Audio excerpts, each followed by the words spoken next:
जय जिनेन्द्र मित्रों, Jainism for all channel में आप सभी का हार्दिक स्वागत है। आज का विषय आप जान ही गए हो।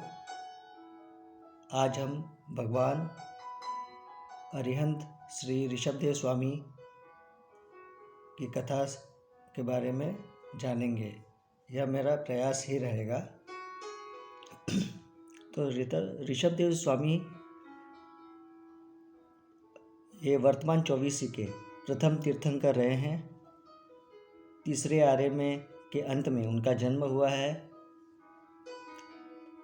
ऋषभदेव स्वामी का जन्म जब हुआ था तब युगलिक का सिस्टम जो है वो उसका एंड हो रहा था।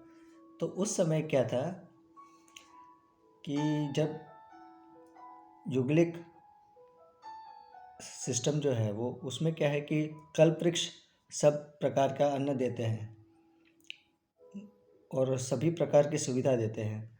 तो कल्प वृक्ष का नाश हो रहा था। तो उस समय धन धान्य की आवश्यकता होती, कैसे कृषि होना चाहिए, कैसे राज्य चलाना चाहिए, इसकी जानकारी देने वाले तो श्री ऋषभदेव स्वामी ही थे। तो चलो हम लोग शुरू करते हैं। ऋषभदेव स्वामी का जन्म हुआ, उनकी माता का नाम था मरुदेवी माता, पिता थे नाभि राजा।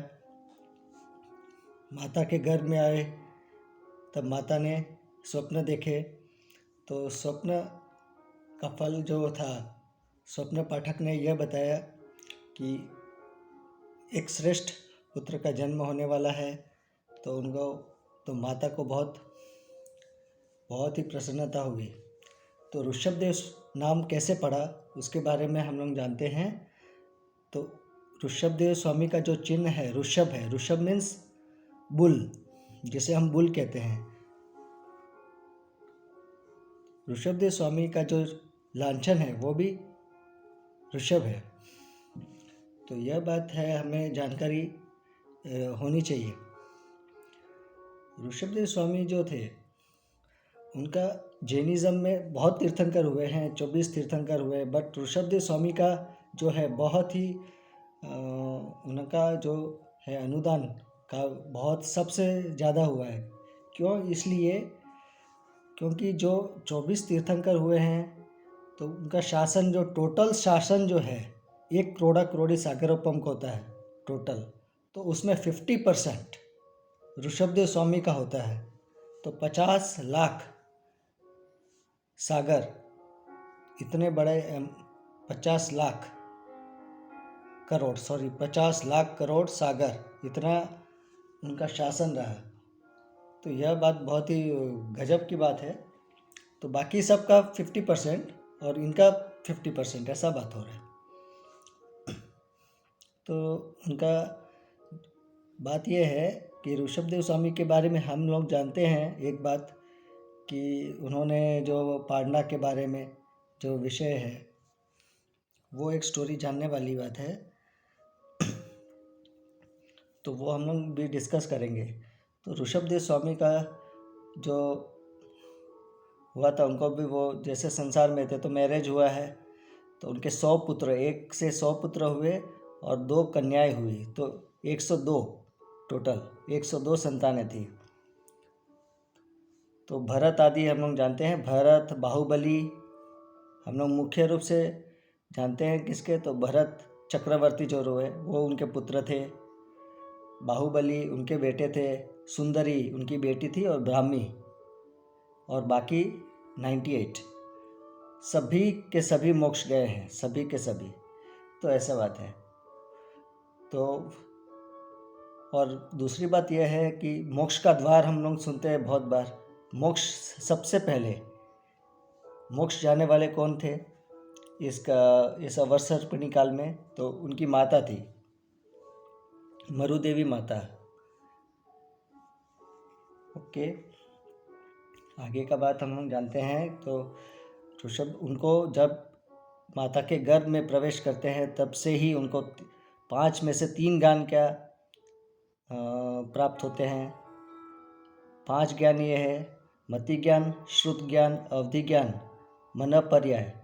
और केवल ज्ञान। उसमें से 3 ज्ञान ये है मति ज्ञान, श्रुत और अवधि ज्ञान। ये 3 ज्ञान उनको गर्भ से ही थे। और जब उनका जन्म हुआ तो तीनों राजलोक हम लोग बोलते हैं लोकस उज्जोय अगरे, तो लोक में उद्योत किया था। लोकस उज्जोय अगरे धम्म तीर्थ अरे जीणे अरिहंते, ऐसे तो उनका नाम इसमें आ रहा है। तो सर्वलोक में उन्होंने आलोक प्रदान किया था। तो कुछ मिनट जैसे एक अंतर्मुहूर्त तक सभी अपना द्वेष भूल जाते हैं, सभी शांत रह जाते हैं, ऐसा उनका प्रभाव था। पूरा लोक में ऐसा हुआ है। तो कल्याणक जो बोलते हैं, जन्म कल्याणक, ये देवों ने भी महोत्सव मनाया था। कहाँ पे?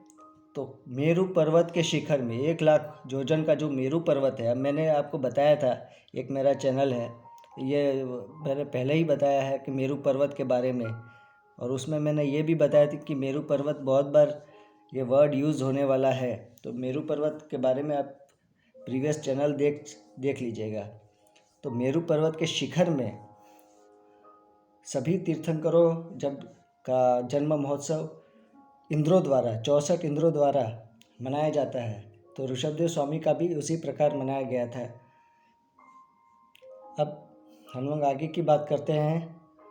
तो ऋषभदेव जो तीर्थंकर भगवंत होते हैं, वो बहुत बोधि दयाड़न होते हैं। मैंने खुद अपने आप ये बोध प्राप्त करते हैं। हम लोग किसी न किसी हम लोग सुनते हैं कि इन्होंने केवल ज्ञान प्राप्त किया, यह देखकर वो देखकर ऐसा कुछ घटनाएं हुई। मगर जो भी तीर्थंकर भगवंत होते हैं वो दीक्षा रिक्वेस्ट में लेते हैं। तो 9 लोकांतिक देव हैं, उन्होंने रिक्वेस्ट किया, विनंती की कि अब आपका दीक्षा लेने का समय आ गया है। तो इस प्रकार अब आपको दीक्षा लेनी है और लोक का कल्याण करना है। तो ऐसे दीक्षा उन्होंने ग्रहण की थी। तो दीक्षा लेते समय वो सिर्फ इतना ही बोलते हैं, नमो सिद्धाणं। जितने भी तीर्थंकर भगवंत दीक्षा लेते हैं सिर्फ इतना ही बोलते हैं, नमो सिद्धाणं। तो ऐसा है। अब आगे की बात क्या करते हैं कि जब उन्होंने दीक्षा ग्रहण की तो कई राजाओं ने उनके साथ में दीक्षा ग्रहण की थी। तो कईयों ने दीक्षा, हजारों की संख्या में दीक्षा हुई थी उनके साथ में। लेकिन तीर्थंकर भगवंत जो होते हैं वो संयम पालन में उनका एक नियम होता है। क्या नियम होता है? कि जब तक उन्हें केवल ज्ञान की प्राप्ति नहीं होती तब तक उन्हें मौन धारण रखना है।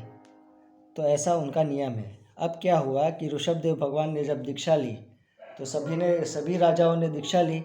अब आगे जाके क्या हुआ कि ना उन्हें बाकी सबको कि कुछ ज्ञान नहीं था कि आहार कैसे लेना है, आहार में क्या लेना है, ऐसा उस समय किसी को भी ऐसा ज्ञान नहीं था। अब आगे क्या करना है? तो सब अपने अपने मार्ग में चले गए। तो कोई जंगल में चले गए, कोई कंदमूल खाने लग गए। तो ऐसा उस प्रकार का माने तापस जैसे जीवन चला रहे थे बाकी सभी लोग। तो अब क्या हुआ कि इससे क्या हुआ कि उसी समय से जो हम लोग 363 भेद जानते हैं, धर्म के 363, तब से शुरू होने लग गया। तो अब स्प्लिट होने लग गया सब। तो अब क्या हुआ कि वो कुछ कहते नहीं थे। अब दूसरी बात क्या हुई कि ये जो नहीं बोलने का बात है, मौन धारण रखने का बात है, इसका क्या हुआ है कि जो सामान्य लोग हैं उनको भी मालूम नहीं था कि एक श्रमण को, एक साधु को क्या आहार देना चाहिए, उन्हें क्या आवश्यकता हो सकती है, ऐसा किसी को भी उस समय ज्ञान नहीं था।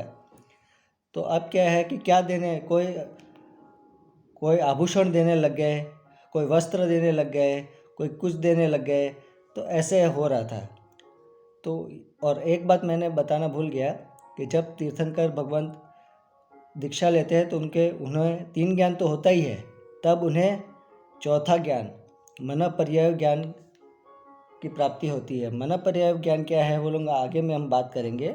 जब 5 ज्ञान की बात होगी तब हम लोग ये भी डिस्कस करेंगे मन पर्याय ज्ञान क्या होता है।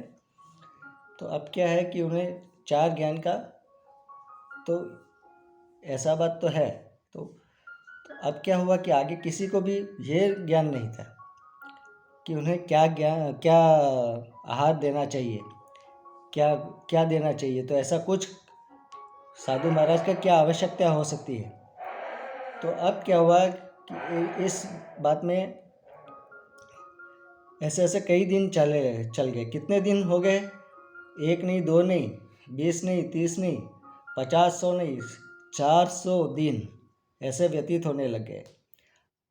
अब क्या हुआ कि उनका जो पौत्र था श्रेयांश कुमार को ऐसा स्वप्न आया कि मेरू पर्वत ढक गया है। कि 3 जन मिले थे, एक का सूर्य का बात था, एक तो मेरू पर्वत का बात था, ऐसा और एक ऐसा भी बात है। तो अब क्या है, योगानुयोग ऐसा हुआ कि श्री ऋषभदेव स्वामी उन्हीं के महल के पास आए थे। तब क्या हुआ कि जो श्रेयांश कुमार थे उनके पास योगानुयोग 108 घड़े थे ईशु रस के, जो हम लोग गन्ना का रस बोलते हैं, शुगर केन जूस। तो 108 घड़े थे। अब 108 घड़े उन्होंने वो राय थे श्री ऋषभदेव स्वामी को। तो इस प्रकार महादान हुआ। तो जैसे जब भी ऐसे दान होते हैं तब पंच दिव्य होते हैं, 12.5 करोड़ सोना मोहर की देवों द्वारा वृष्टि होती है, दुदुम्बी बजते हैं, अहोदानम, ऐसा सब आकाश में गूंजता है। तो इस प्रकार माहौल बन जाता है। तो तीर्थंकर भगवान जब भी दीक्षा लेते हैं तो 1,08,000 ऐसे करोड़ इतना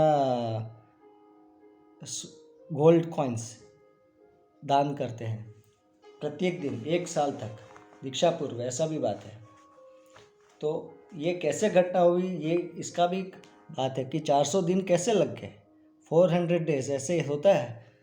कोई भी तीर्थंकर भगवान का इस प्रकार नहीं हुआ है। तो उन्होंने कुछ कर्म बांधे थे। कैसे कर्म बांधे थे कि उन्होंने एक ऐसा हुआ था घटना, जब वे राज्य संभाल रहे थे तो उस समय की घटना है कि कुछ लोग आए। उस समय बहुत ही भद्रिक स्वभाव वाले लोग थे। तो कुछ लोग आए, बोले कि एक बुल है, वो कुछ खा नहीं रहा है। तो कैसे खा नहीं रहा है? तो मुंह में पट्टी है। तो भगवान ने कहा कि मुंह पट्टी खोल दो, बस इतना ही बात था। और इसमें 8 घड़ी लग गई, 12 घड़ी लग गई। तो 12 मास तक इसका चला। तो 12 मास तक उसको ऐसा बात था कि एक बैल था, वो परेशान कर रहा है। तो भगवान ने कहा उसे बांध दो। तो फिर ऐसा हुआ। फिर अब ये कुछ खा नहीं रहा है। तो भगवान ने फिर कहा कि खोल दो इसे। तो इस पीरियड का ये जो टाइम फ्रेम था ये 12 घड़ी का था। अब ये 12 घड़ी का ये जो हुआ, उन्हें इतना अंतराय कर्म का जो था, कर्म बंधे, उसका ये भोगना पड़ा ऋषभदेव स्वामी को। तो कर्म से तो अब ये बात स्पष्ट होती है कि कर्म किसी को नहीं छोड़ता है, स्वयं तीर्थंकर भगवान को भी नहीं छोड़ते हैं। तो हम लोग सामान्य प्राणी क्या है, लेट्स गो बियॉन्ड दैट। अब क्या हुआ कि ऐसे करके ये 400 डेज का जो फास्टिंग है ये कंप्लीट हुआ है। अब वो जो कंप्लीट हुआ है, जो उस दिन को बोलते हैं हम लोग, क्या बोलते हैं, अक्षय तृतीया। तो इस दिन वर्षी तप का पारणा भी होता है। जो लोग वर्षी तप ग्रहण करते हैं इस दिन यीशु रस से पारणा भी करते हैं। अभी भी ये सिस्टम चल रहा है कि वर्षी तप करने वाले आराधक बहुत है अभी भी, तो उनके मेमोरी में ये चीज़ में किया जाता है। तो इस प्रकार था।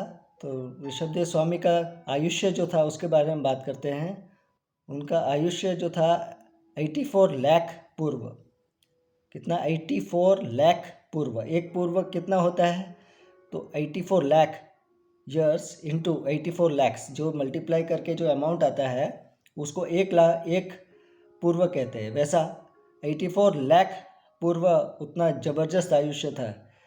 तो ऐसे उनका आगे भी हम लोग जानेंगे। बहुत सारी बातें हैं श्री ऋषभदेव स्वामी। उन्होंने कितने भव किए थे? तो 13 भव किए थे, ऐसा है। तो उन्हें समकित की प्राप्ति कैसे की हुई थी? तो एक अणगार को घी उड़ाने से हुई थी। तो ऐसी कुछ बातें मैं आपसे शेयर कर रहा हूँ। और भी बहुत सारी बातें हैं। हम लोग भक्तामर स्तोत्र जो उच्चारण करते हैं वो है श्री ऋषभदेव स्वामी की महिमा के बारे में है।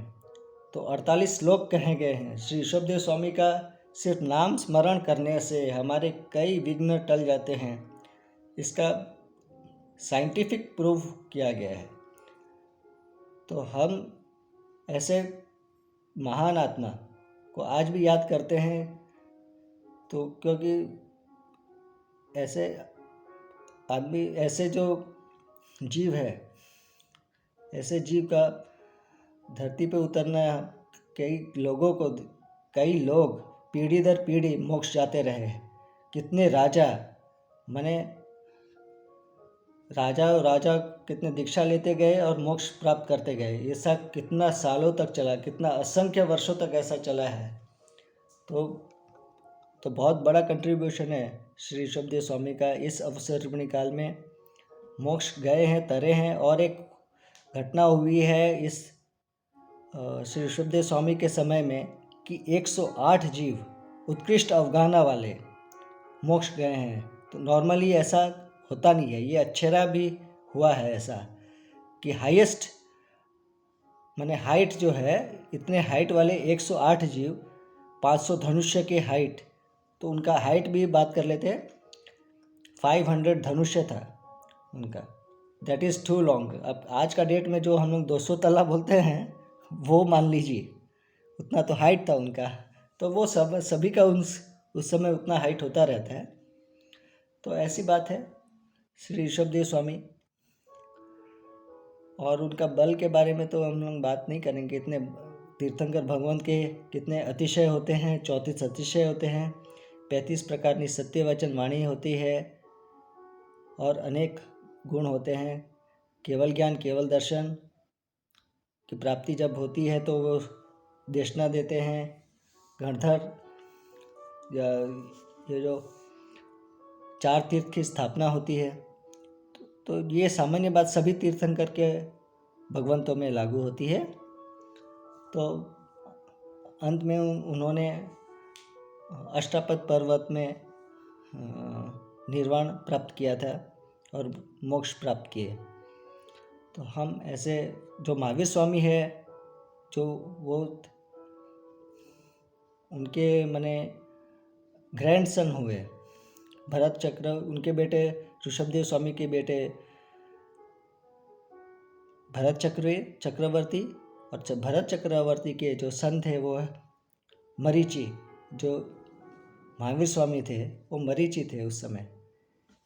तो ऐसा भी बात है। तो महावीर स्वामी